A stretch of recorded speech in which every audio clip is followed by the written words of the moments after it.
Puji nama Tuhan, pada hari Syabat ini kita bisa melakukan Mikra Kodes ya bersama-sama.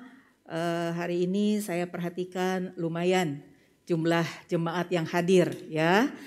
Kemudian dan saya juga berharap bahwa Bapak Ibu yang ada di rumah juga tetap melakukan ibadah Syabat secara online ya, karena Syabat itu diperintahkan oleh Adonai Elohim untuk merayakannya. Baik Bapak Ibu Saudara yang dikasihi oleh Tuhan, pada pagi hari ini kita akan sama-sama belajar mengenai parasat Tasria. Parasat Tasria itu diambil dari Imamat pasal 12 ayat 1 sampai dengan Imamat pasal 13 ayat 59. Dan saya harap Bapak Ibu semua sudah membacanya ya, sehingga mempunyai gambaran mengenai apa yang akan disampaikan pada siang hari ini. Kita akan sama-sama membuka kitab suci kita membaca Imamat pasal 12 ayat 1 sampai 8. Imamat pasal 12 ayat 1 sampai 8, Hashem berfirman kepada Moshe demikian. Katakanlah kepada orang Israel, apabila seorang perempuan bersalin dan melahirkan anak laki-laki, maka najislah ia selama 7 hari. Sama seperti pada hari-hari ia bercemar kain, ia najis. Dan pada hari yang ke-8 haruslah dikerat daging kulit khatan anak itu. Selanjutnya 33 hari lamanya perempuan itu harus tinggal menantikan pentahiran dari darah nifas. Tidak boleh ia kena kepada sesuatu apapun yang kudus, dan tidak boleh ia masuk ke tempat kudus sampai sudah genap hari-hari pentahirannya. Tetapi jikalau ia melahirkan anak perempuan, maka najislah ia selama 2 minggu, sama seperti pada waktu ia bercemar kain. Selanjutnya 66 hari lamanya ia harus tinggal menantikan pentahiran dari darah nifas. Ayat 6, bila sudah genap hari-hari pentahirannya, maka untuk anak laki-laki atau anak perempuan haruslah dibawanya seekor domba berumur 1 tahun sebagai korban bakaran, dan seekor anak burung merpati atau burung tekukur sebagai korban penghapus dosa atau khatat ke pintu kemah pertemuan dengan menyerahkannya kepada imam. Imam itu harus mempersembahkannya ke hadapan Hashem dan mengadakan pendamaian bagi perempuan itu. Demikianlah perempuan itu ditahirkan dari leleran darahnya. Itulah hukum tentang perempuan yang melahirkan anak laki-laki atau anak perempuan. Tetapi jikalau ia tidak mampu untuk menyediakan seekor kambing atau domba, maka haruslah ia mengambil 2 ekor burung tekukur atau 2 ekor anak burung merpati, yang seekor sebagai korban bakaran dan yang seekor lagi sebagai korban penghapus dosa. Dan imam itu harus mengadakan pendamaian bagi perempuan itu, maka tahirlah ia. Yaitu sebagian dari parasat Tasria ya yang kita baca. Di dalam parasat Semini pada Syabat yang lalu kita diberitahu tentang binatang yang kosher atau binatang yang bisa dimakan, dan binatang yang tamei atau yang tidak bersih yang tidak boleh dimakan. Nah, di dalam parasat Tasria yang sudah kita baca barusan, dikatakan bahwa wanita yang bersalin ia ada dalam keadaan tumah atau najis, ya, atau tidak bersih seperti itu. Nah, kenapa sih kok perempuan yang melahirkan itu dianggap tidak bersih atau tumah? Ya, padahal apa salahnya sih? Emang kalau melahirkan anak itu dosa? Bukankah di dalam Kejadian ya Adonai Elohim memerintahkan Adam dan Hawa itu untuk bertambah banyak. Bertambah banyaknya bagaimana caranya? Ya tentu dengan mempunyai anak-anak.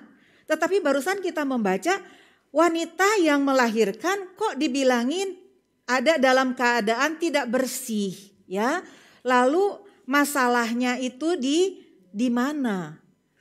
Lalu kemudian berapa lama tidak bersih? Tadi kita juga sudah membaca ya, ternyata berbeda waktunya antara kalau misalnya dia melahirkan bayi laki-laki dengan melahirkan bayi perempuan.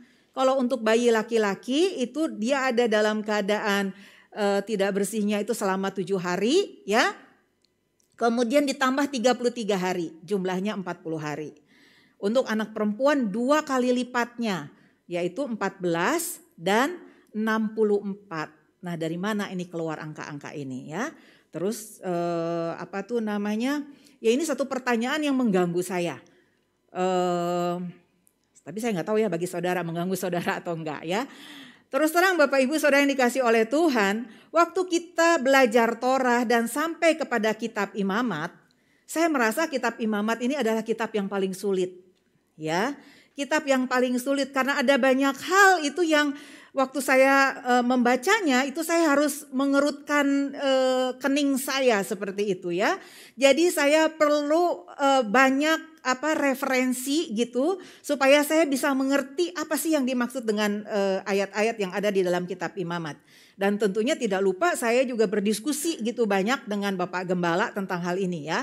Bahkan diskusinya tuh seringkali rame begitu ya karena ada perbedaan pandangan seperti itu. Tapi hal ini menjadi hal yang biasa gitu ya, biasa quote and quote karena kita kan sudah diajarkan bahwa ketika kita belajar Torah itu apa? Itu berisi firman Tuhan ya. Dan kita tahu bahwa Tuhan yang memberikan Torah itu adalah Tuhan yang berpikir siklis.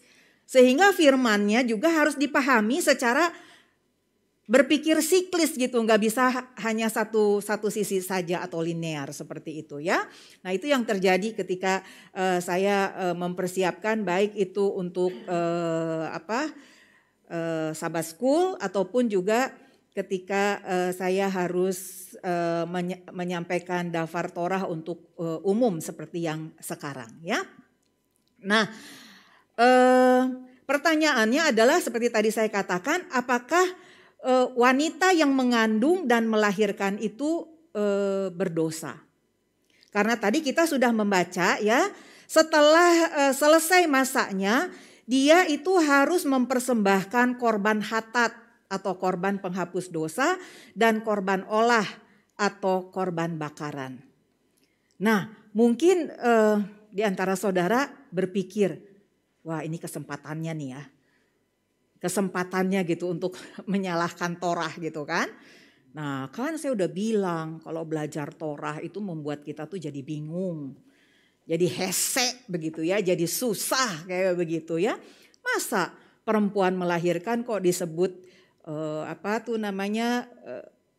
impure atau kotor atau tumah ya seperti itu ya.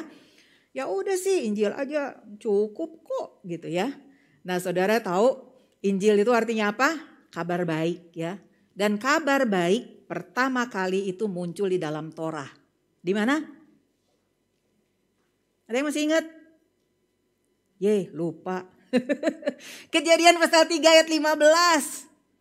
Kita buka coba Kejadian pasal 3 ayat 15. Kejadian 3 ayat 15 ada peristiwa apa ya di sana ya? Oke, saya baca ya. Kejadian 3 ayat 15. Aku akan mengadakan permusuhan antara engkau dan perempuan ini. Ya, ini Hashem bicara kepada ular ya. Antara keturunanmu dan keturunannya akan meremukkan kepalamu. Nah, itu dia. Yang dimaksud dengan keturunan dari perempuan ini di sini siapa? Ya, Yeshua HaMashiach ya. Yeshua HaMashiach itu yang akan meremukkan kepala ular ya. Tetapi memang kalimat berikutnya, dan engkau akan meremukkan tumitnya. Ini metafora atau gambaran dari Yeshua HaMashiach ya. Yeshua HaMashiach dia meremukkan kepala ular, tetapi sebaliknya ular juga dia meremukkan tumitnya. Karena waktu Yesua HaMasiah disalib ya, kita melihat bahwa tumitnya itu hancur dipaku seperti itu. Tetapi karena demikian dia bisa mengalahkan maut, dia bisa mengalahkan dosa. Ya. Nah, jadi kabar baik yang pertama itu ternyata munculnya di dalam Torah, yaitu tadi ayatnya ya, Kejadian 3 ayat 15. Jangan lupa. Jadi Injil dan Torah itu merupakan satu kesatuan yang tidak bisa dipisahkan. Coba minta tolong ditayangkan ya gambar pohon Torah dan rumah Torah ya. Oke. Nah, itu dia. Ya, ini tuh pernah kita buat menjadi pembatas kitab suci ya, dan di gereja baik yang di Bethel Bintaro maupun juga yang di Shores Messianic Fellowship, ini gambar ini tuh ada ditempel di tembok di dalam gereja ya. Nah, di situ kita melihat bahwa Torah itu merupakan fondasi dari kitab Nevi'im. Nevi'im itu adalah kitab nabi-nabi dan kitab Ketuvim ya, yaitu kitab tulisan. Nabi-nabi itu ada nabi besar, ada nabi kecil. Tulisan itu ada Mazmur, Pengkhotbah, Ayub ya, itu beberapa di antaranya. Dan di atasnya itu ada Brit Hadasya atau perjanjian yang diperbaharui ya. Jadi tidak akan ada Brit Hadasya kalau tidak ada Torah. Nah, Torah itu menjadi satu fondasi bagian yang paling penting seperti itu. Ya, jadi saya katakan sekali lagi bahwa Brit Hadasya itu dasarnya itu Torah. Jadi kalau Torahnya dicabut, Brit Hadasya dia bisa tegak berdiri enggak? Enggak bisa ya, karena dia tidak mempunyai dasar yang kuat. Nah, di sebelahnya itu pohon Torah. Itu disebutkan Etz Chaim atau pohon hidup ya, karena memang Torah itu mengajarkan tentang kehidupan seperti itu ya. Nah, sekarang saya juga mau bertanya, menurut saudara apa yang diajarkan oleh Yesua ketika dia melayani selama 3,5 tahun? Iya betul, pinter semuanya di sini, lulus 100% centang gitu ya. Yang diajarkan oleh Yesua HaMasiah itu memang betul adalah Torah ya. Jadi karena Brit Hadasya waktu itu belum ditulis, jadi dasar pengajaran Yesua HaMasiah itu adalah Torah. Jadi bagaimana kalau kita bilang Torah itu sudah selesai, kayak judul salah satu lagunya Glenn ya, selesai gitu kan. Tapi ini enggak saudara, sebelum langit dan bumi lenyap, Torah itu tidak akan selesai ya. Nah, kemudian terima kasih untuk tayangannya. Kemudian kalau kita melihat akar kata, atau saya bilang salah satu akar kata dari Torah itu adalah hora'ah ya, hora'ah dan orah. Nah, jadi hora'ah itu artinya to teach. To teach ya, mengajar. Mengajar apa? Mengajar orah. Teaching of the light. Mazmur 119 ayat 105. Apa isinya? Firman-Mu pelita bagi kakiku, terang bagi jalanku. Nah, itu dia ya. Jadi perkataan dari Torah itu artinya adalah teaching of the light. Mengajarkan apa? Light, terang, itu dia ya. Lagu tadi itu diambil dari Mazmur pasal 119 ayat 105 ya. Lalu kemudian mengajarkan terang apa? Terang firman Tuhan. Karena di dalam Torah itu kita bisa tahu bahwa ada Adonai Elohim ya, Hashem yang ehad. Kemudian kita juga bisa tahu bahwa langit, bumi dan isinya itu ada yang menciptakan. Yang menciptakannya siapa? Yaitu Adonai Elohim. Jadi bukan dari seperti teori Big Bang seperti itu ya. Tidak. Nah, jadi ini satu hal yang luar biasa, ya. Kemudian Torah juga mengajarkan kepada kita bagaimana caranya supaya kita berada dekat kepada Adonai Elohim. Caranya bagaimana? Yaitu menjaga kekudusan dengan melakukan segala perintahnya. Ya. Nah, jadi kemudian kita tahu bahwa Torah itu juga adalah tanda perjanjian dan juga pedoman hidup kudus. Yang pertama memang bagi bangsa Israel sebagai anak sulung, tetapi kemudian itu juga berlaku bagi saudara dan saya sebagai anak-anak yang kemudian, ya. Nah, kembali lagi kepada wanita yang baru melahirkan itu dikatakan tumah. Itu sebetulnya berhubungan dengan miskan atau bait suci dan mempersembahkan korban. Ya, jadi seorang wanita yang melahirkan itu dikatakan tidak bersih, itu sebetulnya berhubungan dengan miskan atau bait suci dan juga mempersembahkan korban.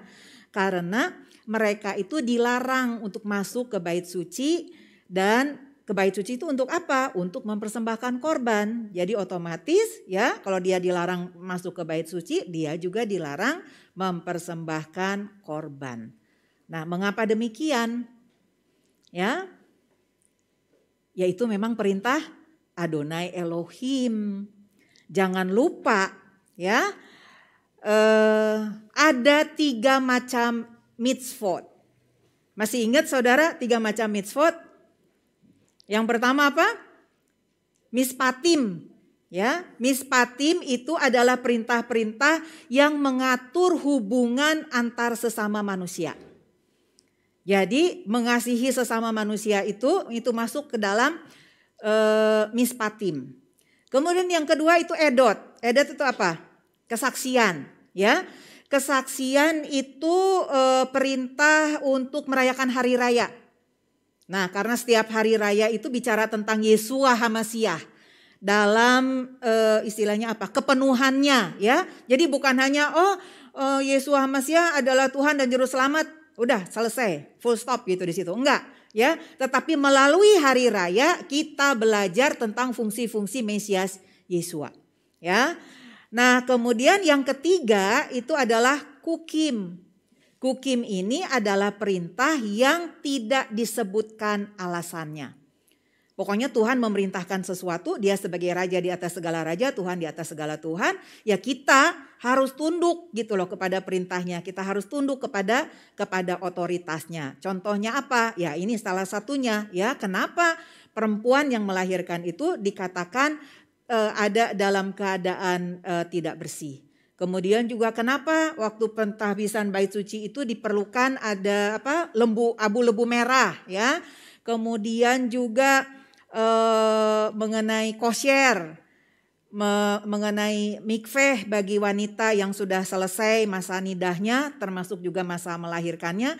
Kenapa gitu ya? Itu tidak diberikan alasannya ya.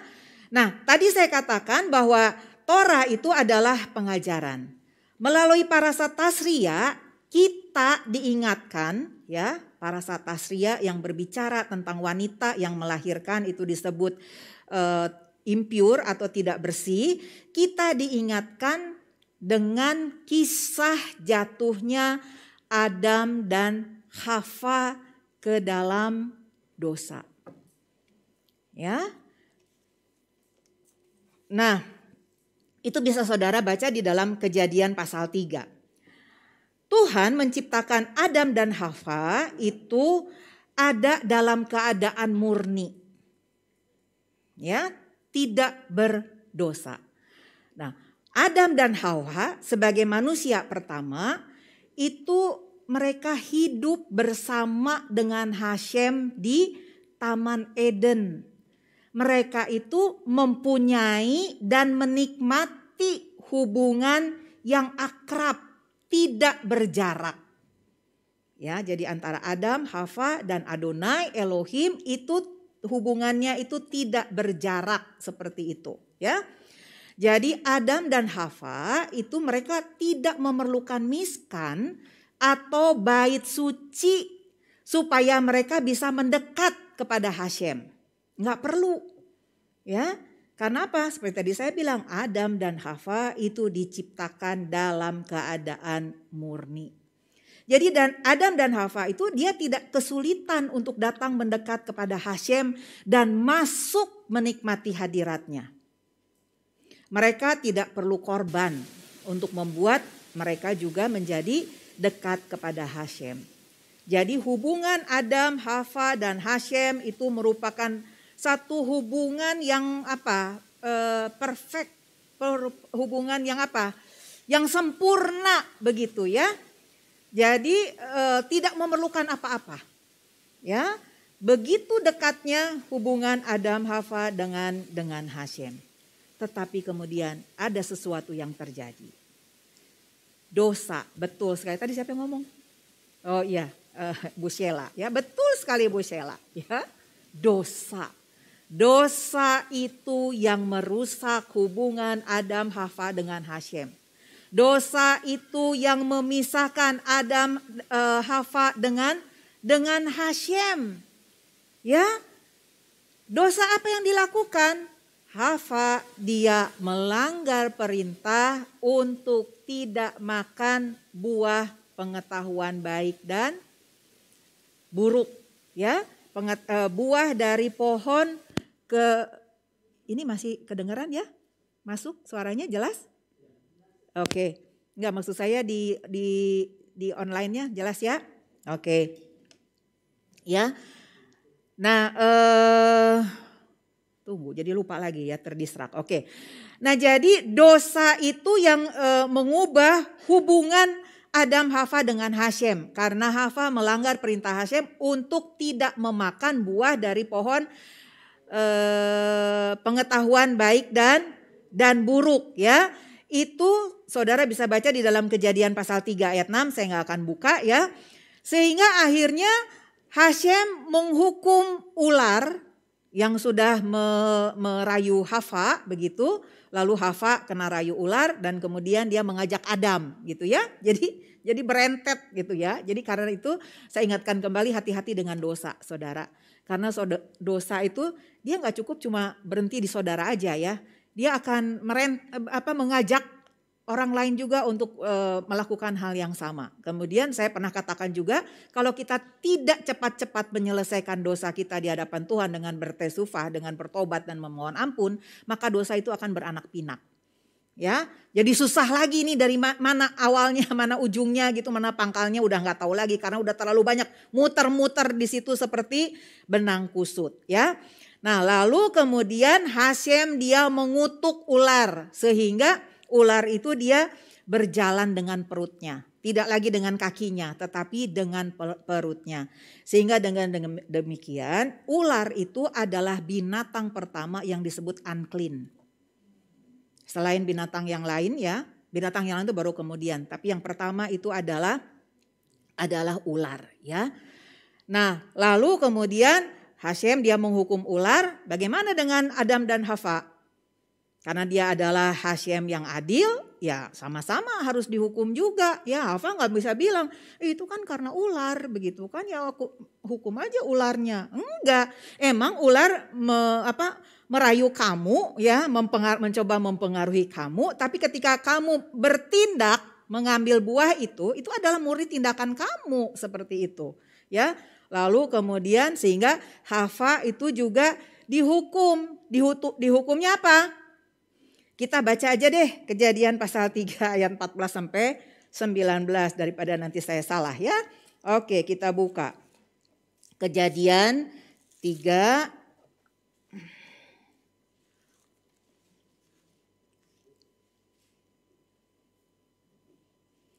ayat 14 sampai 19 ya, saya akan baca untuk saudara. Ayat 14. Lalu berfirmanlah Adonai Elohim kepada ular itu, karena engkau berbuat demikian, terkutuklah engkau di antara segala ternak dan di antara segala binatang hutan. Nah ini tadi saya katakan ular itu adalah binatang yang pertama yang dikutuk. Ular itu adalah binatang pertama yang dikatakan najis, ya, tidak bersih karena apa yang dia lakukan terhadap Hawa. Kemudian karena engkau berbuat demikian, udah teh ya. Oke, saya baca ulang. Karena engkau berbuat demikian, terkutuklah engkau di antara segala ternak dan di antara segala binatang hutan. Dengan perut mula engkau akan menjalar dan debu tanahlah akan kau makan seumur hidupmu. Ayat 15, aku akan mengadakan permusuhan antara engkau dan perempuan ini, antara keturunanmu dan keturunannya. Keturunannya akan meremukkan kepalamu dan engkau akan meremukkan tumitnya. Firman-Nya kepada perempuan itu, susah payahmu waktu mengandung akan kubuat sangat banyak. Dengan kesakitan engkau akan melahirkan anakmu. Namun engkau akan berahi kepada suamimu dan ia akan berkuasa atasmu. Ayat 17, lalu firman-Nya kepada manusia itu, karena engkau mendengarkan perkataan istrimu dan memakan dari buah pohon yang telah kuperintahkan kepadamu, jangan makan daripadanya, maka terkutuklah tanah karena engkau dengan bersusah payah akan mencari rezekimu dari tanah seumur hidupmu. Semak duri dan rumput duri yang akan dihasilkannya bagimu, dan tumbuh-tumbuhan di padang akan menjadi makananmu. Dengan berpeluh engkau akan mencari makananmu sampai engkau kembali lagi menjadi tanah. Karena dari situlah engkau diambil, sebab engkau debu dan engkau akan kembali menjadi debu. Nah, saudara sampai di sini udah bisa ngerti nggak? Udah bisa menyambungkan nggak dengan perkataan kenapa wanita yang melahirkan itu disebut dalam keadaan impure? Ya, nah karena ternyata ini merupakan kutuk yang diberikan oleh Hashem kepada Hawa. Karena apa? Karena Hawa sudah melanggar perintah. Klik ya. Nah, itu dia ya. Nah, itu kutuk kepada Hawa dan setiap perempuan. Kemudian kepada Adam apa? Dengan bersusah payah engkau akan mendapatkan makanan, ya. Jadi Adam dan Hawa yang tadinya abadi, immortal seperti itu ya, menjadi tidak abadi akibat dosa. Sekali lagi saya katakan, dosa itu memisahkan Adam dan Hawa dari Hashem. Sebentar, saya mesti berhenti dulu. Kenapa? Ariel, ada masalah dengan suara?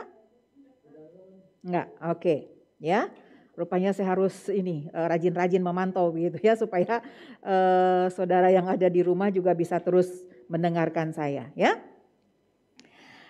Nah, jadi itu saudara. Nah, sekarang coba kita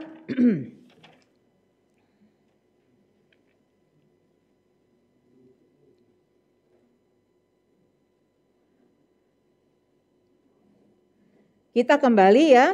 Jadi dengan demikian kita tahu, seperti tadi saya bilang, kenapa akhirnya wanita yang melahirkan itu dikatakan sebagai tidak bersih, karena itu merupakan kutuk ya yang harus diterima oleh Hawa.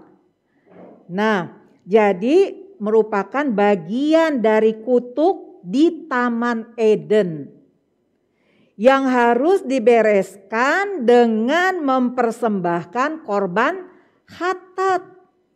Korban khatat itu adalah korban penghapus dosa.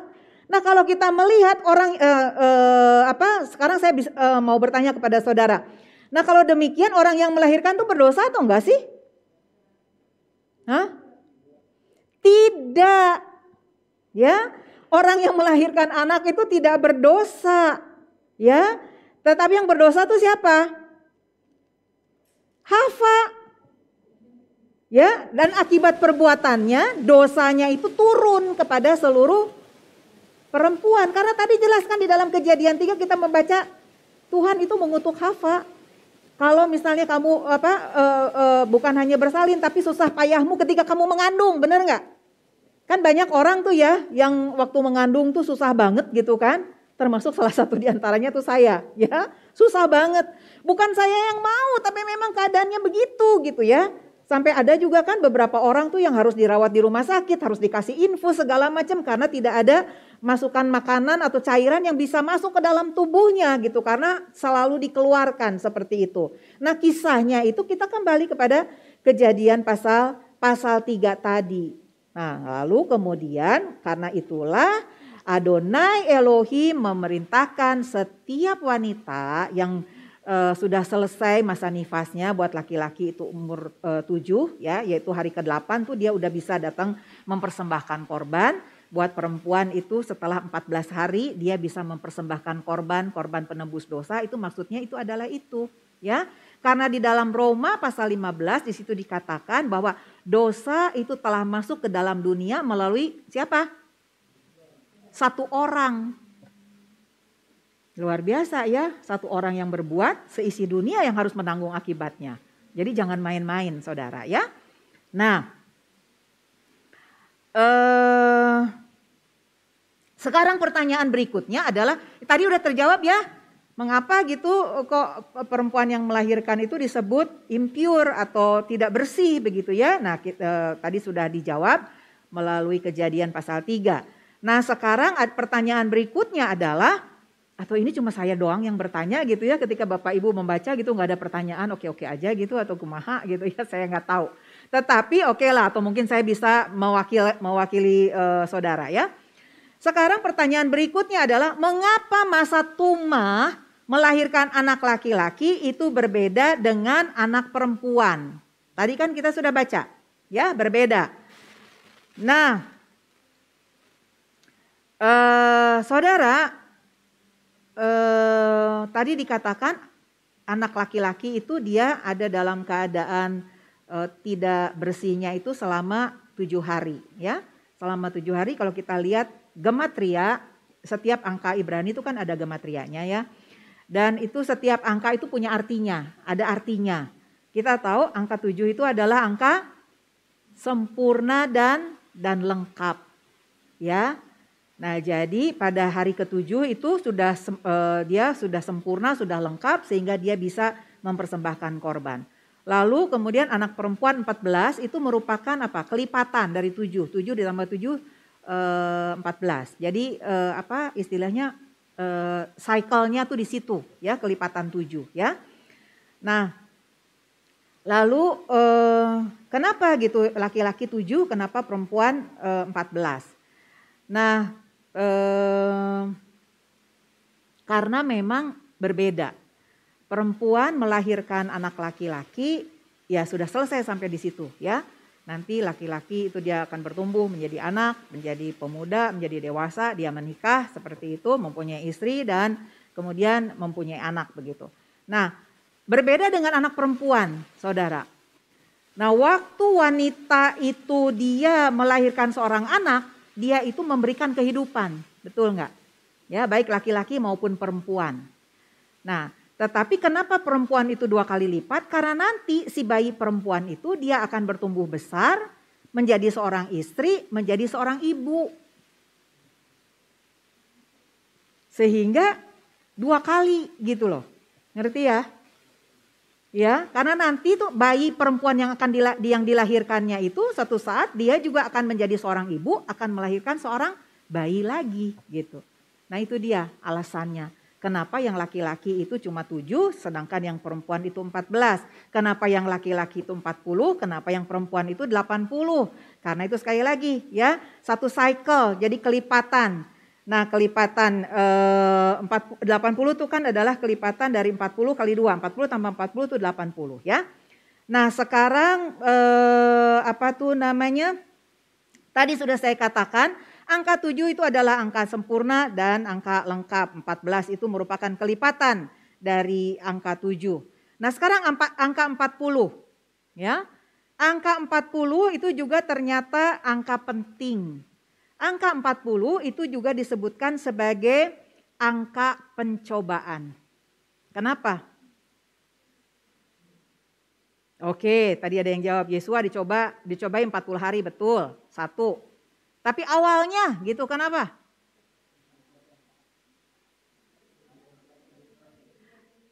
Ya, kita tanya jawab ya, karena memang harusnya tuh kalau misalnya kita membahas parasa di hari Sabat tuh seperti itu ya, bertanya jawab. Tadi apa? Jawabannya satu lagi. Oh ya, pinter ya. Bangsa Israel ada di padang gurun tuh selama 40 tahun. Ada lagi yang lain? Hah? Oke, ya, oke lah ya. Nah, jadi 40 ini memang satu angka yang berarti banget ya. Tadi udah dijawab juga beberapa oleh saudara gitu kan. Nah, tapi dasarnya kenapa bangsa Israel itu ada di padang gurun selama 40 tahun?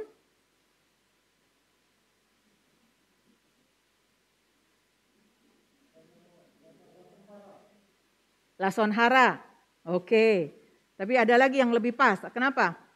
Oh iya, lason hara yang dilakukan oleh siapa? Nah, pinter Pak Martin, 100, sore. Ya. Nah, itu dia, ya. Jadi, padahal waktu itu si pengintai itu kan tidak diperintahkan oleh Hashem sebetulnya, ya. Tetapi keinginan bangsa Israel sendiri, dia ingin tahu sih tanah yang dijanjikan oleh Adonai Elohim itu seperti apa sih, ya. Akhirnya mereka itu datang bicara kepada Moshe, minta izin, istilahnya begitu. Dan Moshe juga tidak menghalangi mereka. Dan kemudian Hashem juga oke, setuju aja begitu ya. Tapi mereka mengintai tanah Kanaan itu selama 40 hari. Nah, kemudian mereka kembali gitu kepada Moshe, kemudian mereka memberikan laporan, ternyata laporannya itu seperti Pak Martin bilang lason hara begitu ya. Jadi laporannya itu membuat bangsa Israel itu menjadi ciut gitu. Mereka nggak mau istilahnya meneruskan perjalanan mereka. Ya udah sih kalau begitu ya udah kita tinggal aja di padang gurun sini ya. Ngapain gitu, karena ternyata tanah yang dijanjikan oleh Adonai Elohim itu bukan tanah kosong, tanah yang sudah diduduki, ada penduduknya, dan di situ dikatakan raksasa-raksasa. Kita ini seperti belalang. Yang mengatakan bangsa Israel seperti belalang itu siapa? Ya para pengintai itu, kecuali 2 ya. Yaitu siapa? Iya, itu dia ya. Nah, berdasarkan itulah kemudian Adonai Elohim menghukum bangsa Israel selama 40 tahun. Karena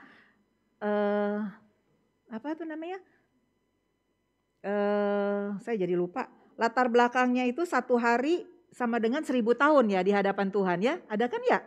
Ya. Nah, tetapi di sini itu pengintai itu dia mengintai tanah Kanaan selama 40 hari, dia memberikan laporan yang negatif, kemudian Hashem menghukum bangsa Israel, kamu ada di padang gurun selama 40 tahun sebagai akibat.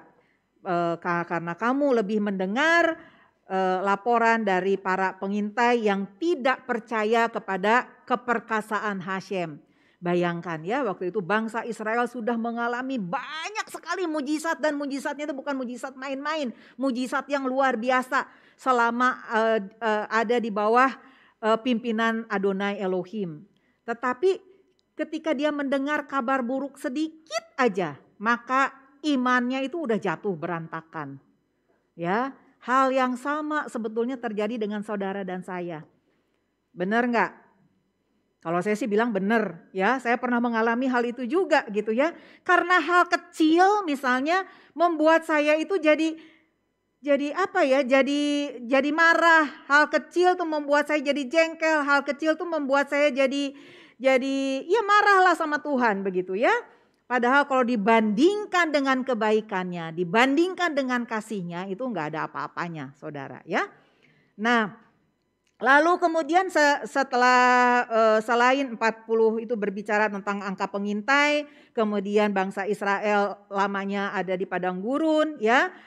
Itu juga kisah tentang Moshe di Mesir.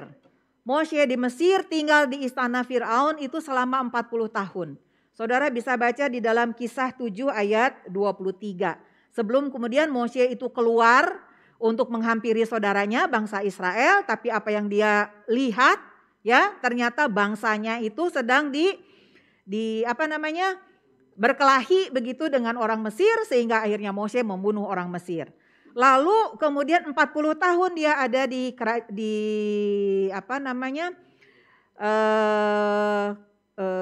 istana Firaun ya. 40 tahun juga Moshe ada di Midian menggembalakan kambing dombanya Yitro.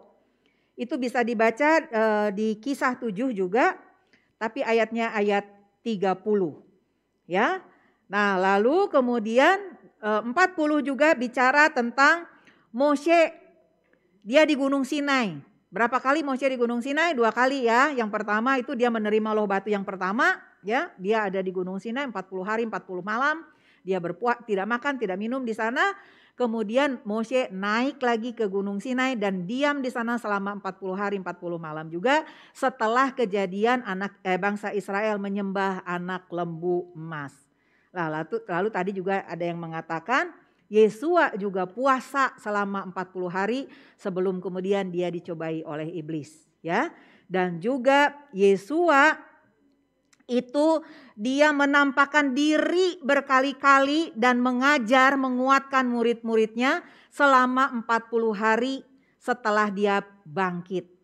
Ya, jadi itu angka 40 ini sangat berarti ya. Nah, lalu kemudian angka 40 itu bisa didapat dari angka 5 sama angka 8. 5 kali 8 itu sama dengan 40 ya. Nah, angka 5 itu adalah angka anugerah. Anugerah. Abram namanya diganti menjadi Abraham, ditambah huruf He oleh Adonai Elohim. He itu adalah angka 5. Ya, artinya anugerah.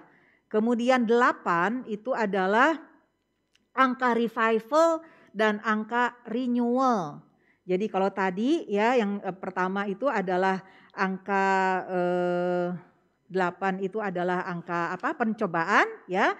Nah, sekarang di sini angka 40 itu adalah angka pencobaan ya. Nah, sekarang kita membahas 40 itu juga bisa terdiri dari 2 angka, 5 kali 8 ya. 5 itu angka anugerah, kemudian 8 itu adalah angka revival dan angka renewal. Artinya apa? Kebangkitan dan pembaharuan. Ya. Nah, kebangkitan dan pembaharuan ya. Nah, kita baca tadi bahwa bayi laki-laki itu harus disunat pada hari yang ke-8. Nah, salah satu alasannya yaitu ya, itu karena angka 8 itu dia mengandung kebangkitan dan pembaharuan. Jadi angka 8 itu bisa terdiri dari angka 7 plus 1. 7 itu angka sempurna plus 1. 1 itu permulaan yang baru seperti itu ya. Nah, jadi seorang bayi itu, dalam hal ini bayi laki-laki itu ada dalam keadaan lemah ketika dia baru dilahirkan sampai dengan hari yang ke-7. Ya, antibodinya tuh belum terbentuk. Tetapi pada hari ke-8 itu antibodinya itu terbentuk dengan sempurna. Sehingga kemudian Hashem memerintahkan bahwa setiap laki-laki bangsa Israel setelah zamannya Abraham ya, itu harus disunat pada umur 8 hari. Itu dia ya. Nah, tetapi di sini ada masalah lagi Saudara.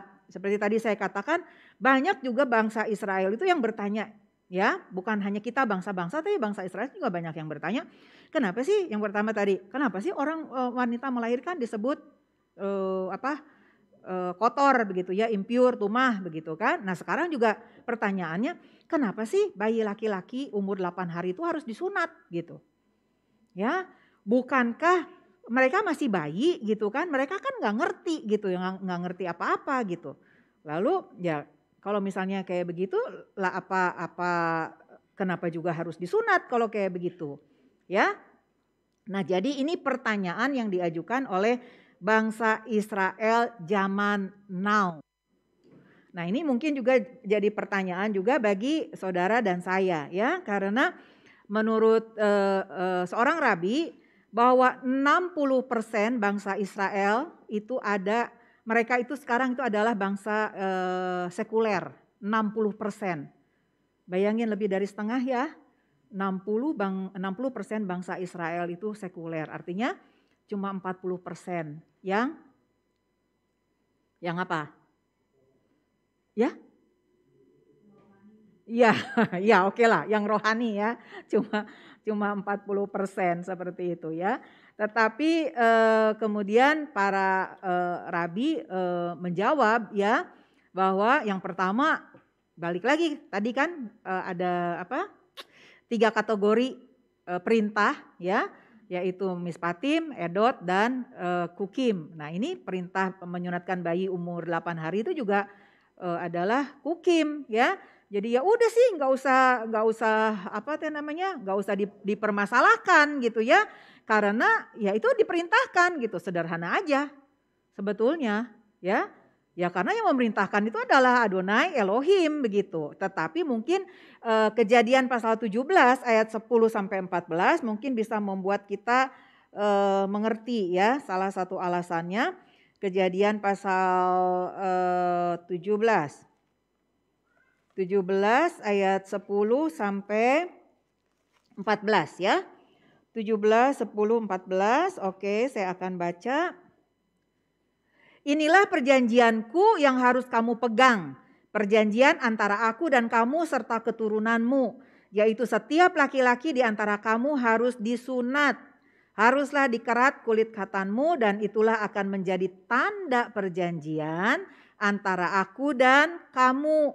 Anak yang berumur 8 hari haruslah disunat, yakni setiap laki-laki di antara kamu turun-temurun, baik yang lahir di rumahmu maupun yang dibeli dengan uang dari salah seorang asing, tetapi tidak termasuk keturunanmu. Orang yang lahir di rumahmu dan orang yang engkau beli dengan uang harus disunat, maka dalam dagingmu lah perjanjianku itu menjadi perjanjian yang kekal. Ayat 14, dan orang yang tidak disunat, yakni laki-laki yang tidak dikerat kulit khatannya, maka orang itu harus dilenyapkan dari antara orang-orang sebangsanya. Ia telah mengingkari perjanjianku. Ya. Jadi kalau kita membaca ayat tadi, Kejadian 17 ayat 10 sampai 14, sunat itu adalah tanda perjanjian yang kekal antara Hashem dengan Abraham ya, bapak leluhur iman dari bangsa Israel. Nah, tetapi kalau misalnya saudara bertanya lagi kenapa 8 hari? Ya saya akan jawab ya itu kukim. Ya udah sederhana aja karena itu diperintahkan gitu ya. Nah, terus juga tadi kan saya katakan ya banyak orang yang bertanya, ya kenapa sih 8 hari? 8 hari itu kan bayi kan tidak bisa mengambil keputusan. Gitu ya, orang dia nggak ngerti apa-apa, orang dia baru lahir gitu ya. Nah itu merupakan refleksi atau tindakan iman dari bapaknya. Ya, refleksi atau tindakan iman dari bapaknya. Anak itu dia berasal dari benih. Ya, nah benih itu dia akan bertumbuh menjadi bayi, kemudian menjadi anak. Nah kemudian bayi ini dia dibesarkan oleh orang tua saudara. Nah, orang tua di sini berperan sebagai seorang arsitek bagi anaknya. Ya, karena tadi kan dikatakan oh bayi itu dia nggak ngerti apa-apa, kayak betul, ya. Yang ngerti itu siapa? Orang tua. Ya, jadi saya katakan bahwa orang tua itu arsitek ya dari bayi mereka atau dari anak-anak mereka. Arsitek dalam hal apa? Ya, dalam hal pendidikan dan juga sikap orang tua. Ya. Jadi makanya itu orang-orang Yahudi itu waktu anak-anak mereka itu berumur 0 sampai 4 tahun itu dikatakan golden age. Ya, masa pertumbuhan emas gitu. Kenapa? Karena pada waktu umur inilah 0 sampai 4 tahun itu dikasih pendidikan dasar.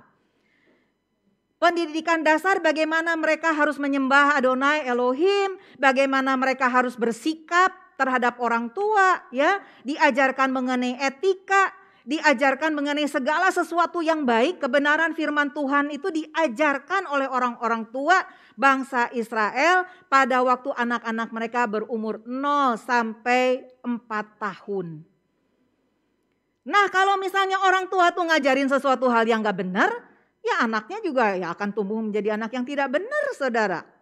Ya, tapi kalau dari kecil itu diajarkan untuk mengasihi Adonai Elohim, untuk mengasihi sesama manusia, diajarkan etiket seperti itu akan dipegang terus oleh anak ini dalam sepanjang hidupnya. Ya, jadi ini penting banget, saudara. Ya, ini juga satu pelajaran nih bagi para pemuda yang sudah tiba saatnya untuk menikah ya. Ini nggak main-main, saudara. Jadi punya anak tuh bukan hanya mau melanjutkan keturunan, enggak, itu tanggung jawabnya itu gede banget, saudara. Saya kan pernah saksikan ya waktu saya hamil, mungkin di PW ya, tapi saya ulangi lagi juga di sini atau mungkin juga saya pernah katakan juga, waktu saya mengandung anak-anak saya tiga-tiganya itu dari awal itu saya lengkapi mereka dengan membaca firman Tuhan keras-keras, saudara. Di samping katanya dulu saya belum mesianik waktu itu ya. Kan dulu orang bilang, oh dengerin lagu-lagu klasik katanya supaya anak-anaknya tuh punya brain yang cerdas kayak begituan. Ya puji Tuhan sih anak-anak saya cerdas dengan keadaannya mereka masing-masing seperti itu ya. Dan punya karakter juga yang saya bisa katakan ya karakternya juga karakter sesuai dengan firman Tuhan yang selalu saya bacakan sejak anak-anak saya tuh ada dalam kandungan. Ya itu luar biasa, saudara ya. Nah jadi tadi saya katakan kalau misalnya ada orang yang bertanya, termasuk orang Yahudi yang sekuler pun dia bertanya hal yang sama gitu ya. Nah rabinya itu menjawab demikian gitu. Jadi bukan saya yang jawab ya, mereka yang bertanya akhirnya rabi mereka juga yang menjawab seperti itu ya. Jadi ini satu hal yang luar biasa ya. Jadi mungkin saudara-saudara bertanya, oh tapi anak saya sekarang udah besar, tidak ada kata terlambat Bapak Ibu ya. Mendidik anak itu gak akan berhenti. Selama kita hidup dan kita punya anak, kita sebagai orang tua itu tetap mendidik mereka. Dalam hal ini mungkin kita mengawal gitu ya, jadi kita lihat tuh anak kita itu sesuai gak sih sikapnya ya seperti itu, pikiran-pikirannya itu sesuai gak dengan firman Tuhan. Ya, nah kita sebagai orang tua harus terus menerus membimbing mereka, mengingatkan mereka. Emang capek, saudara. Ya, jadi orang tua tuh emang capek. Pokoknya gitu ya, saya kasih tahu ya. Kalau Anda mau jadi orang tua, Anda harus siap capek. Kalau Anda tidak siap untuk capek, ya nggak usah jadi orang tua, ya. Udah, jadi aja diri sendiri, nggak punya tanggung jawab seperti itu kan? Ya, oke. Itu poin Imamat pasal 12 ayat 1 sampai dengan ayat berapa? 8 ya? Ya oke. Ya. Sekarang kita masuk ke pasal 13. Ini mengenai penyakit saraat. Tadi saya sudah sampaikan di Sabat School ya. Jadi kalau Bapak Ibu yang tadi ikut dari awal, saudara sudah dapat pendahuluan tentang saraat ya. Jadi saraat ini saudara nama penyakit yang cuma ada dalam kitab suci. Jadi nggak bisa disama-samain tuh. Oh itu dia kusta, oh itu dia panu, tadi kan dibaca ya, tadi sudah dibaca ya. Oh jauh banget gitu ya. Ya Hansen disease itu terjemahannya apa ya? Iya kusta, iya tadi kan saya udah bilang. Hansen disease kan bahasa Inggrisnya ya, kusta kan bahasa Indonesia ya. Oke, ya. Enggak sama, saudara ya. Jadi ya mestinya kalau kalau nggak sama ya mestinya diterjemahkannya syarat aja gitu kan. Sama seperti nama saya di Indonesia Ira gitu kan. Di Australia jadi apa? Ya tetap Ira. Saya masih ingat waktu itu Pak Roger Wolfowitz waktu dia pertama kali nginep di rumah saya. Dia tanya sama saya, Ira, how do you spell your name? Dia bilang gitu kan. Soalnya dia takut gitu ya. Oh nanti jangan-jangan Aire atau whatever lah kayak begituan kan. Terus dia tanya, saya panggil kamu Ira bener gak? Oh iya betul, saya bilang Ira. Oh jadi not Aira. No, saya bilang teh Ira. Saya bilang teh kayak begitu ya. Nah ini kenapa saya ngomong gitu, mestinya Saraat juga yang gak usah diterjemahin gitunya. Dan memang tidak untuk diterjemahkan gitu, teu bisa gitunya, salah diterjemahkan anak gitunya. Nah jadi ya Saraat itu ya Saraat, gak bisa diterjemahkan jadi Hansen disease, kusta atau panu apalagi kayak begitu ya. Karena seperti tadi saya katakan, ini penyakit bukan diakibatkan oleh karena bakteri, oleh karena amuba, oleh karena apapun kayak begituan, tetapi karena mental seseorang. Ya, yaitu lidah jahat. Ya, lidah jahat, tadi saya udah katakan contohnya Miriam, gak usah jauh-jauh. Contohnya Miriam, Bilangan pasal 12 ayat 10, gak usah dibaca ya. Saudara baca sendirilah di sana. Ya, jadi Adonai Elohim menghukum Miriam karena dia membicarakan ketika Moshe dia mengambil seorang istri orang Kush. Orang Kush itu ternyata orang hitam gitu ya. Sehingga Miriam tuh dia ngajakin Aharon. Aharon. Kata Aharon, iya kenapa? Ih kamu lihat gak tuh? Iya kenapa? Ya itu istrinya si Mose. Iya memang kenapa? Hidung cenah. Ya, hitam katanya gitu ya. Ya lalu kenapa kalau hitam gitu kan? Memang orang Kus gitu ya. Nah akhirnya si Miriam dihukum ya kena Saraat. Sehingga dia harus diasingkan. Berapa lama dia diasingkan? 7 hari. Ya baru kemudian dia sembuh. Nah ini juga demikian ya dengan bangsa Israel yang hidup di zamannya Miskan dan juga di zamannya Bait Suci ya. Jadi itu penyakit yang disebabkan karena dia lason hara kepada orang lain seperti itu ya. Nah karena itu penyakit mental jadi dia nggak bisa datang ke dokter. Bisanya datang ke imam atau imam besar. Nanti imam yang akan meneliti, dia yang memutuskan apa yang harus dilakukan. Dan biasanya kalau udah begitu tuh harus diasingkan. Diasingkan untuk apa? Yaitu tadi bertesufah. Ya. Dan kemudian imam ini yang akan mengontrol setiap 7 hari. Seperti itu. Ya, nah masih ingat nggak bukan perumpamaan, itu mah kejadian beneran ya. Waktu Yesua dia menyembuhkan 10 orang, di Alkitab bilang 10 orang kusta. Sebetulnya yaitu bukan kusta tetapi Saraat. Makanya Yesua bilang kamu harus datang ke imam gitu ya, bukan ke tabib, ke imam. Ya itu dia karena penyakitnya penyakit mental. Ya. Jadi hanya imam yang bisa menentukan apakah seseorang itu sudah sembuh atau belum gitu ya. Nah waktu kalau misalnya sudah sembuh artinya dia bisa kembali kepada keluarganya. Dia bisa kembali kepada komunitasnya seperti itu ya. Nah saudara yang dikasih oleh Tuhan ya. Sekarang saya mau mengatakan kepada saudara bahwa Yesua HaMasiah pernah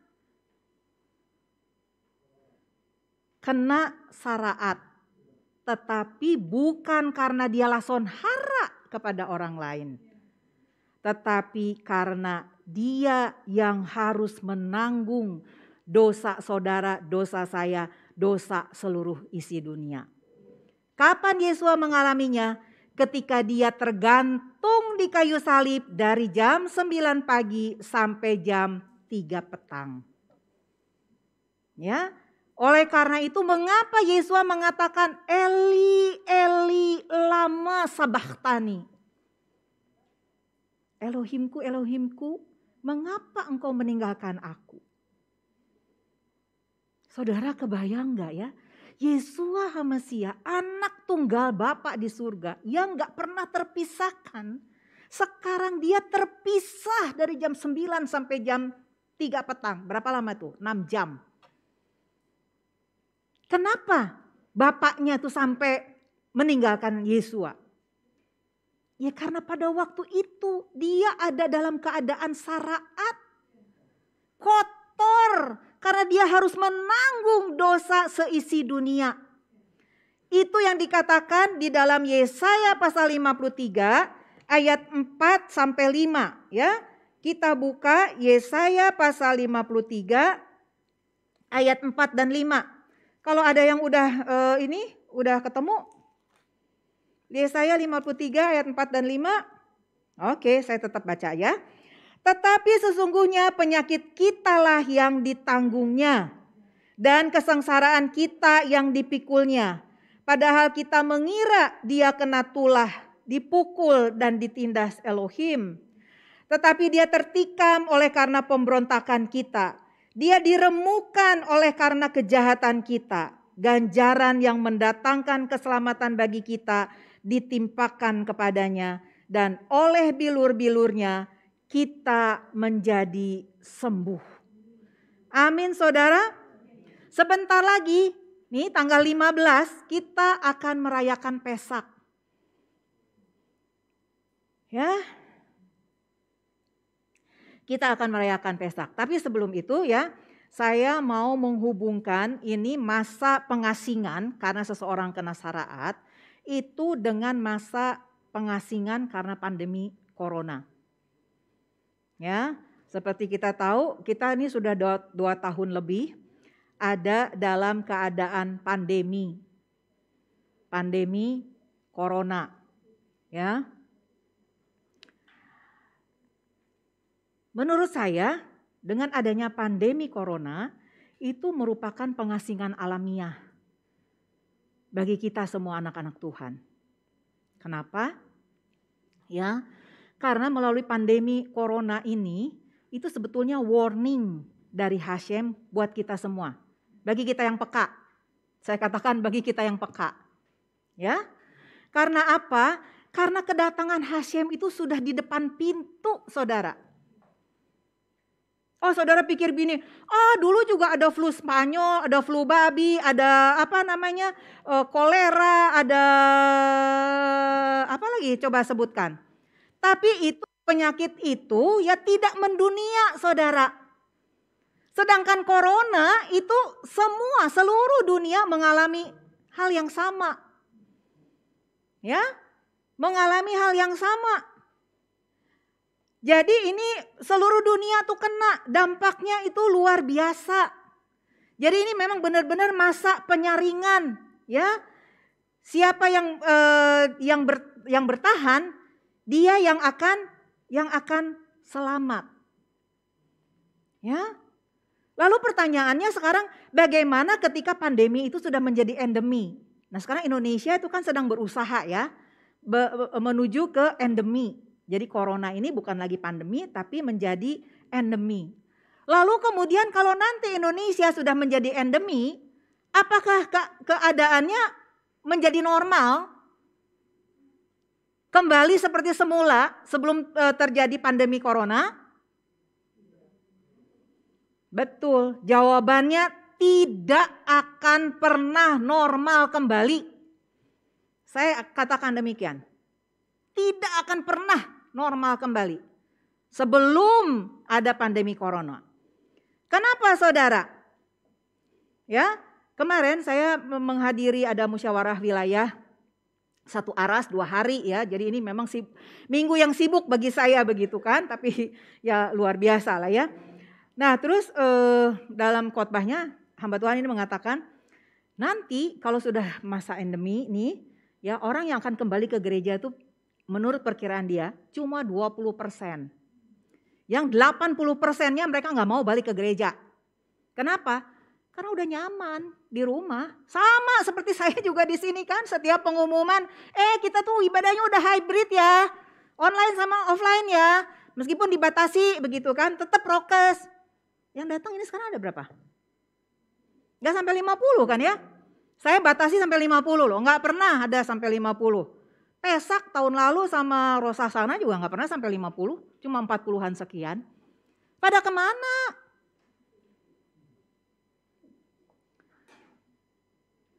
Ya, pada kemana? Begitu kan? Ya, orang tuh pada males datang. Karena kan kalau misalnya datang ke gereja, mereka harus bangun pagi-pagi, benar nggak? Harus mandi, ngeluarin ongkos, benar nggak? Ya di gereja sih memang ada persembahan. Tetapi kan untuk pergi ke gereja juga ada ongkos kan. Kalau naik mobil pribadi, motor pribadi pun juga ada nonton namanya bensin kayak begitunya. Tapi kalau misalnya udah di rumah mah ya udah, mau ibadah kek, mau enggak kek, atau mau misalnya ikut ibadah mau mandi dulu atau enggak mandi dulu juga nggak ada urusan, nggak ada orang yang tahu gitu kan. Ya, jadi orang itu udah merasa zaman, sudah terbiasa dengan ibadah online. Membuat orang itu menjadi malas bergerak dan malas bertindak dengan berbagai alasan. Saudara, tadi saya bilang minggu ini minggu sibuk buat saya ya. Hari Selasa saya pergi ke Bandung, pulang perginya malah lancarnya cuma 2 jam 15 menit. Karena saya berangkat 5.45. Pulangnya saudara dari Bandung hari Rabu itu 15.45 saya pakai travel. 15.45 sampai di tempat travel, di poinnya, kan point to point, jam 9. 5 jam Bandung Jakarta. Aduh luar biasa capek. Besoknya jam 7.45 ya Pak Haji. Jam 7.45 saya udah harus pergi lagi menghadiri acara. Selesainya kemarin. Sampai di rumah jam berapa ya kemarin ya? Jam 8. Nah RF Syabat lah kita mulailah itulah jam 8 lewat. Capek banget. Aduh saya sih gak ngomong ya cuma dalam hati aja. Tuhan kalau boleh besok gak usah ada Sabat School deh. Terus terang saya ngomong jujur aja. Gak usah ada Sabat School ya Tuhan. Udah libur ya Tuhan. Besok aja libur dah. Udah gitu bukan hanya Sabat School. Saya ditugasin buat khotbah. Uluh kumaha iya gitunya. Aduh saya bilang Tuhan enggak.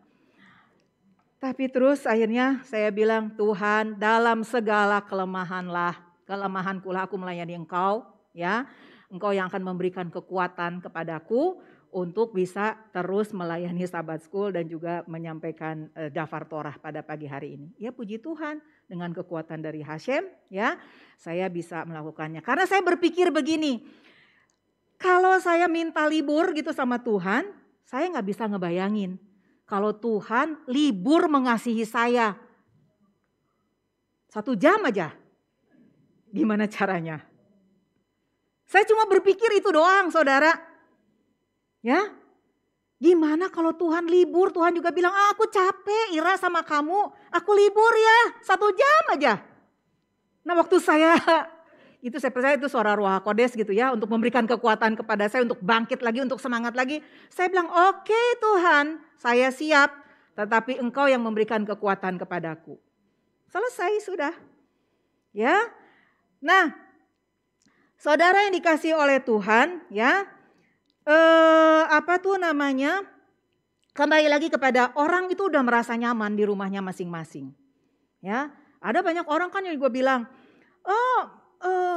pokoknya gimana sih caranya memikirkan tuh Bapak Gembala tuh sebagai gembala tuh harus memikirkan bagaimana caranya supaya jemaat itu bisa hadir kembali di gereja. Loh kok jadi Bapak Gembala yang mesti mikirin gitunya?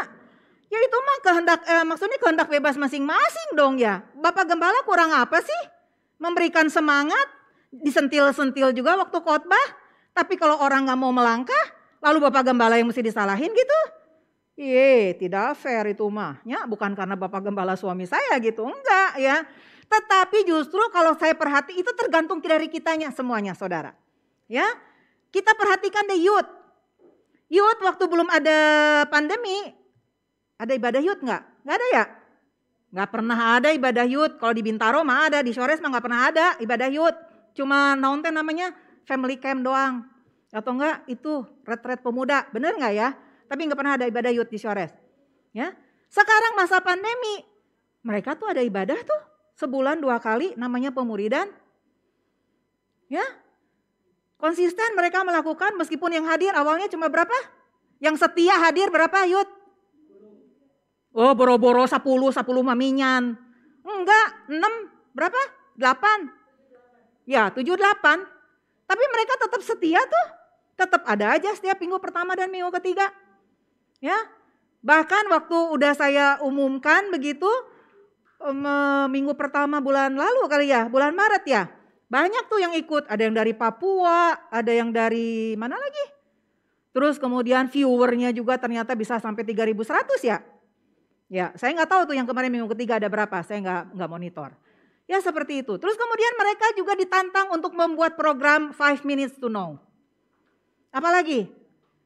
Ya, online ini seperti ini. Motornya juga para pemuda nih, para youth. Ya, tergantung kitanya. Ya, saudara mau dikalahkan oleh pandemi atau enggak? Kalau saudara nggak mau dikalahkan, ya bangkit dong, berbuat sesuatu, do something. Jangan semua orang, karena semua orang tuh mesti tinggal di rumah. Ya oke lah, kita prokes ya, kita harus mematuhi gitu peraturan pemerintah gitu ya. Oke, kalau nggak perlu kita nggak usah keluar rumah. Tapi bukan berarti di rumah kita tidak berbuat apa-apa. Ada banyak yang bisa kita buat kok. Saudara bisa bikin konten kok. Ya, tinggal dikirim aja kepada tim online, kepada Irene, kepada Karen gitu. Nanti kita akan bicarakan bersama dengan Bapak Gembala, apakah ini bisa kita tayangkan di dalam channel Kehilat Mesianik Indonesia atau enggak? Coba saudara kalau misalnya bikin konten makan di restoran. Di foto makanannya kayak apa? Di-upload di YouTube, di-upload di mana? Di IG, di mana lagi? Nggak tahu saya. Saya mah punyanya cuma YouTube doang. Sama WA. Gitu ya. Facebook.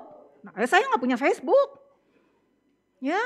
Kalau untuk yang kayak begitu ini rajin sehingga semua orang tuh tahu, oh si itu lagi ada di mana, si itu lagi ada di mana. Karena saya nggak punya Facebook, saya nggak punya YouTube, saya nggak punya IG, nggak punya naon.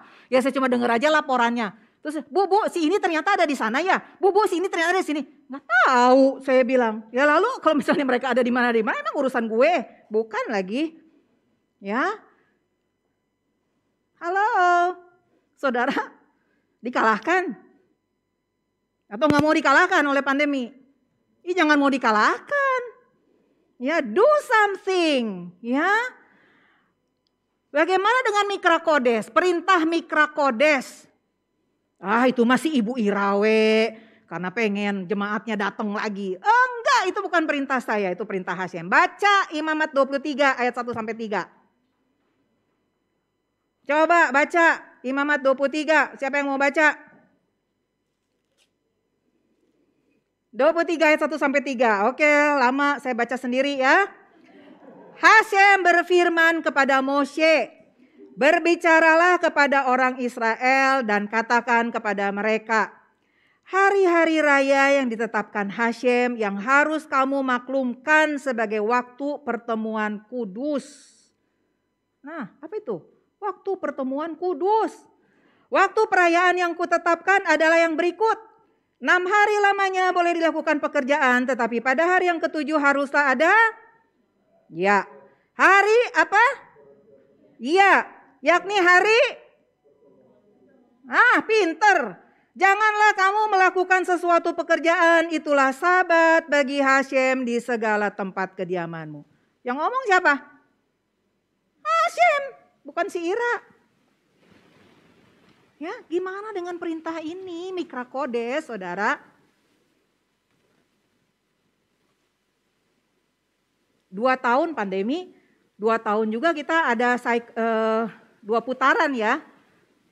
7 hari raya tahunan tuh udah 2 putaran kita lakukan kan selama pandemi. Seperti tadi saya bilang, berapa orang yang hadir? Ya, sekarang saya mau tanya, berapa orang sih yang melakukan Eresh Syabat di rumah? Nggak bisa datang hari Sabat mungkin karena bekerja.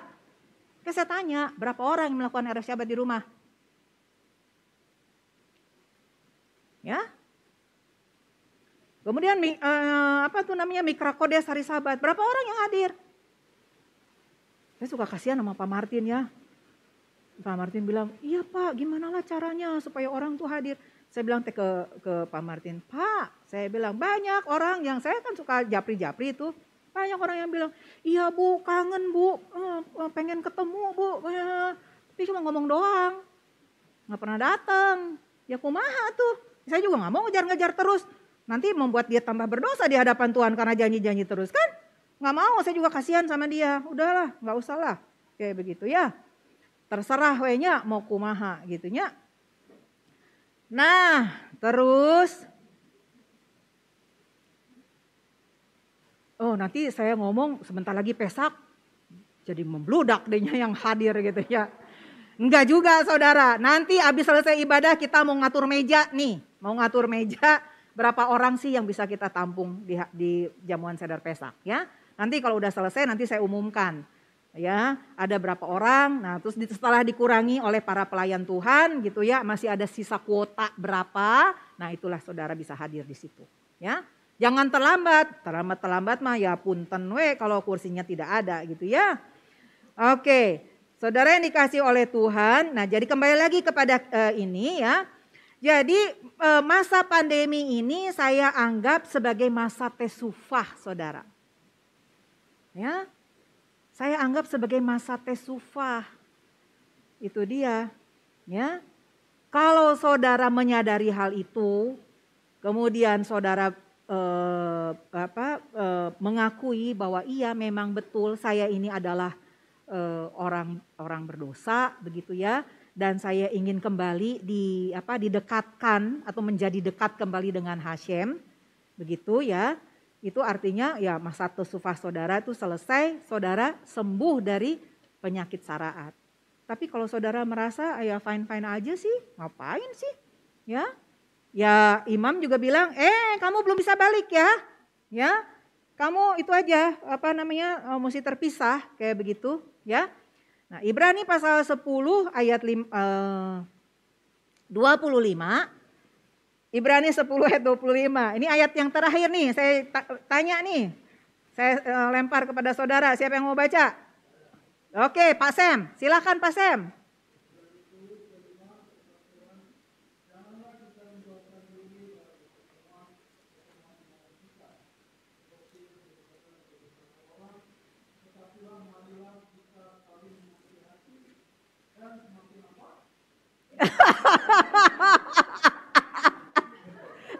Semakin apa? Nah, itu dia ya. Oke deh, sekarang kita baca sama-sama dah. Ibrani pasal 10 ayat 25. Ayo, jadi bukan saya aja yang baca Alkitab ya, tapi kita semua. Ibrani 10 ayat 25. Udah siap? Ya oke. 3. Sorry saya salah, saya mau bacanya ayat 26. Sorry, maaf. Ayat 25, satu kali lagi. 1, 2, 3. Janganlah kita menjauhkan diri dari pertemuan ibadah kita seperti dibiasakan oleh beberapa orang. Tetapi marilah kita saling menasihati dan semakin giat melakukannya menjelang hari Tuhan yang mendekat. Ya, saudara garis bawahi, karena waktu kita bertemu dalam ibadah kita itu bisa saling menasihati. Kalau ada orang yang sedang lemah imannya, bisa kita kuatkan, bisa kita hiburkan. Ya, karena ingat, Adonai Elohim tidak pernah memanggil seseorang itu untuk melayaninya sendirian. Dia memanggil bangsa Israel, seluruh bangsa, meskipun dimulai dengan satu pribadi yang namanya Abraham.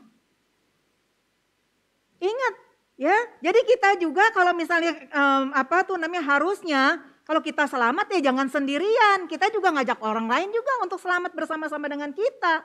Benar nggak? Supaya nanti kita ketemu lagi waktu di surga. Ada Pak Sem, ada Bu Novi, nah begitu. Jangan saya atau enggak saudara lihat kiri kanan, kok nggak ada siapa-siapa ya? Gitu kan? Kan gak lucu ya. Nah, saudara yang dikasih oleh Tuhan, kalau satu kali kita sudah mengatakan ya kepada Yeshua HaMashiach, no turning back, saudara. Amin. Gak ada, saudara. Rabi Shaul mengatakan, aku melupakan apa yang di belakangku, mengarahkan diriku kepada apa yang ada di hadapanku. Berlari-lari kepada tujuan, yaitu apa? Kemenangan di dalam Yeshua HaMashiach. Amin. Saya undang tim musik dan pujian. Kita akan sama-sama mengangkat pujian I have decided to follow Jesus. Dalam bahasa Inggris dan juga dalam bahasa Indonesia. Ya. Bahasa Indonesianya apa? Mengikut Yesus keputusanku.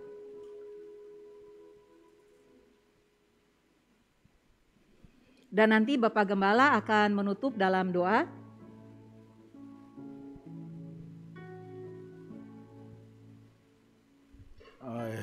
decided to follow Jesus.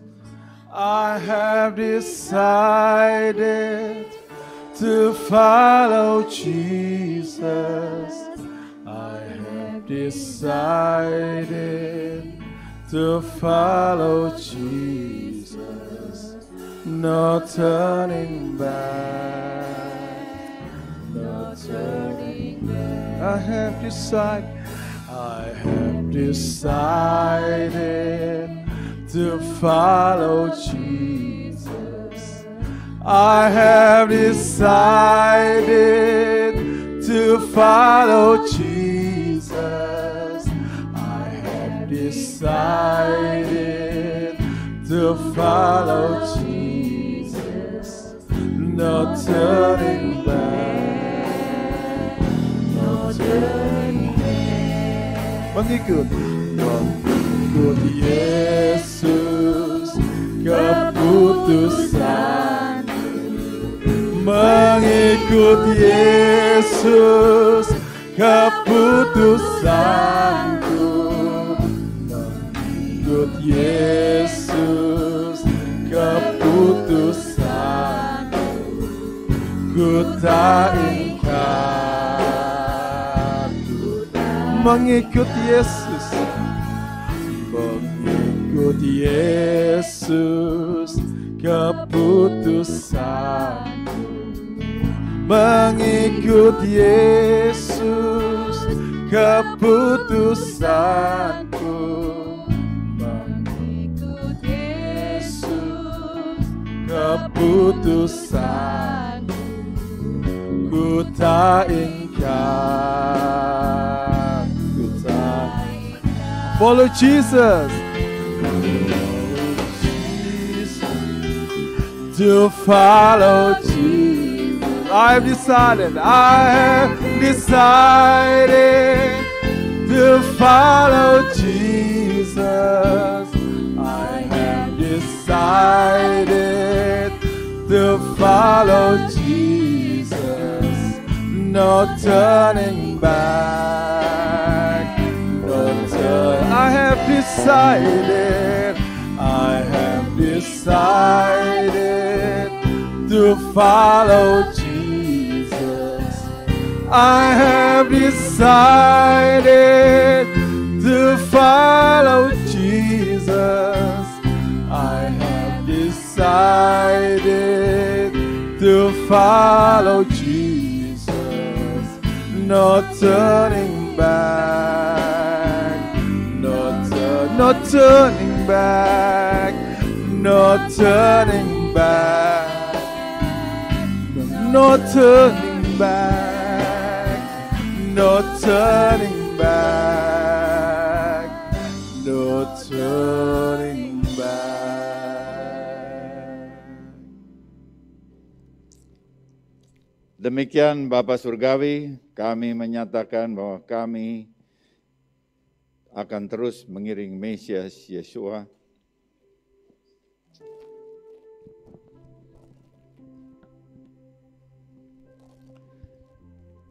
yang adalah firman Elohim yang menjadi manusia, yang adalah Mesias yang menyatakan Bapa yang tidak pernah kami lihat, tapi di dalam Dia Bapa menyatakan dirinya, firman Bapa menyatakan keberadaannya sehingga kami boleh melihatnya dan kami boleh mendapatkan kisah hidupnya dalam kitab suci.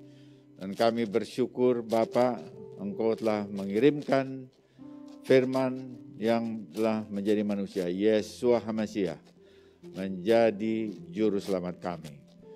Dan kami akan terus mengiring Dia sampai Ia kembali kedua kalinya. Dan Ia akan mendapatkan iman di bumi, yaitu iman kami sekalian, orang-orang yang ditebus oleh pengorbanannya di atas kayu salib. Terpujilah nama Tuhan, dan biar ini menjadi pengakuan kami sekalian, baik yang ada di gereja sini, tetapi setiap pribadi yang menyaksikan siaran ini, secara online, dimanapun berada, baik di dalam bahasa Indonesia maupun di bahasa yang bukan bahasa Indonesia. I have decided to follow Jesus. I have decided to follow Yeshua. Bagi kemuliaan Bapa. Terima kasih ya Tuhan. Sungguh kami percaya bahwa Yeshua HaMashiach adalah firman Elohim yang menjadi manusia. Kami terima di dalam hati kami.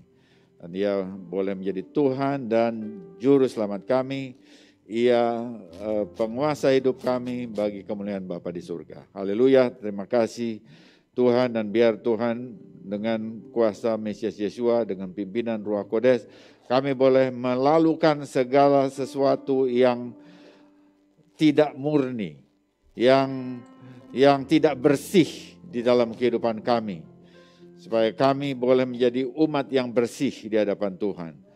Umat yang bersih dalam kata-kata. Umat yang bersih dalam ucapan. Umat yang bersih di dalam tindakan. Umat yang bersih dalam karakter. Umat yang bersih di dalam kerohanian kami. Sehingga kami boleh melakukan hal-hal yang semua yang diperintahkan oleh Bapa Surgawi di dalam Torah Adonai Elohim. Kami boleh melakukannya ini. Dan kami bersyukur kalau dalam beberapa saat lagi kami juga boleh merayakan Hari Raya Pesak yang Tuhan perintahkan. Biar ini pun menjadi satu momen bagi kami semua. Bagi kami orang percaya juga, orang percaya bangsa-bangsa. Supaya kami boleh mengalami penebusan di dalam Yeshua HaMashiach yang Tuhan berikan kepada kami. Haleluya. Yang Bapa berikan, yang Bapa kirimkan kepada kami, yaitu firman yang menjadi manusia. Haleluya. Terima kasih Bapa. Segala puji hormat bagi nama Tuhan. Biar melalui apa yang sudah kami dengar, Torah yang kami dengar pada saat ini, dan juga pengakuan kami melalui pujian dan dengan ucapan, biar iman kami diteguhkan untuk terus menjadi murid-murid Mesias sampai Dia datang yang kedua kalinya. Haleluya. Dalam nama Yesus kami berdoa dan mengucapkan syukur. Amin.